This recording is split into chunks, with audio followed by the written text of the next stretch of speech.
આગળ વાત કરીએ બનાસકાંઠાના સુઈ ગામમાં મિથેનોલ નામનું કેમિકલ ભરેલું ટેન્કર પલટી જતા આસપાસના લોકો કેરબા ભરીને ઘરે લઈ ગયા। ટેન્કર પલટ્યા બાદ આલ્કોહોલ અને પેટ્રોલ સમજી સ્થાનિક લોકો કેરબાઓ અને ડબ્બાઓ ભરી ઝેરી કેમિકલ ઘરે લઈ ગયા, જેથી આઝાદ રોડ લાઇન નામની ટ્રાન્સપોર્ટ કંપનીએ બનાસકાંઠા જિલ્લા પોલીસ વડાને પત્ર લખ્યો, જેથી બનાસકાંઠા પોલીસે ઘટનાની ગંભીરતાને ધ્યાનમાં લઈ મોડી રાત્રે છાપેમારી કરી આલ્કોહોલ અને પેટ્રોલ સમજી ઝેરી કેમિકલ લઈ ગયેલ લોકોના ઘરે પોલીસે દરોડા પાડી કેમિકલને નષ્ટ કરવામાં આવ્યું। બનાસકાંઠા જિલ્લા પોલીસે સ્થાનિક લોકોને અપીલ કરી કે કેમિકલ હાનિકારક હોવાથી પશુઓ તેમજ માનવને દૂર રાખી તેનો નાશ કરવો।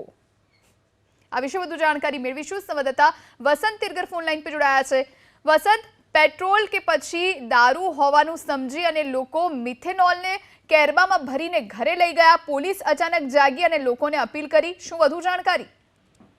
જોઈ મહત્વની વાત છે કે મોડી રાત્રે જે રીતે સુઈગામના જજામ અને જે દુધોસણ કસ્ટમ રોડ છે ત્યાં આ મિથેનોલ જે ભરેલું કેમિકલ ભરેલું જે ટેન્કર છે તેને પલટી માર્યું હતું। ખાસ કરીને જો વાત કરવામાં આવે તો ટેન્કર પલટી માર્યા બાદ કલાકો સુધી જે જ્વલનશીલ જે કેમિકલ હતું તેને લોકો ઘરે કેરબા અને બોટલો ભરીને લઈ ગયા હોવાનું પણ સામે આવ્યું હતું। ત્યારબાદ ટેન્કરમાં અચાનક આગ લાગી હતી અને આગ લાગતા થરાદ ફાયર ફાઈટર અને સુઈગામ વાવ અને થરાદ પોલીસ પણ ઘટના સ્થળે પહોંચી હતી। જોકે આ મિથેનોલ જે મિથેનોલ ભરેલું જે ટેન્કર પલટી ખાધું તે પંજાબથી લુધિયાણા જઈ રહ્યું હતું અને દુધાસણ નજીક જ આ ટેન્કર પલટ્યું હતું। જોકે કોઈ જાનહાનિ નથી થઈ, પરંતુ તાત્કાલિક ધોરણે પોલીસને જે તે ઓથોરિટી જે સપ્લાયર છે તેને પત્ર લખીને જાણ કરી છે, કારણ કે જે આઝાદ રોડ લાઇન ટ્રાન્સપોર્ટ છે તેના દ્વારા બનાસકાંઠા પોલીસને જાણ કરી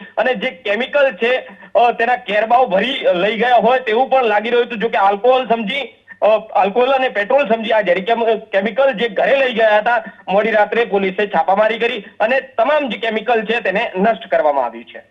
જી આભાર વસંત, આપ જોડાઈને વિગતો આપી તે માટે।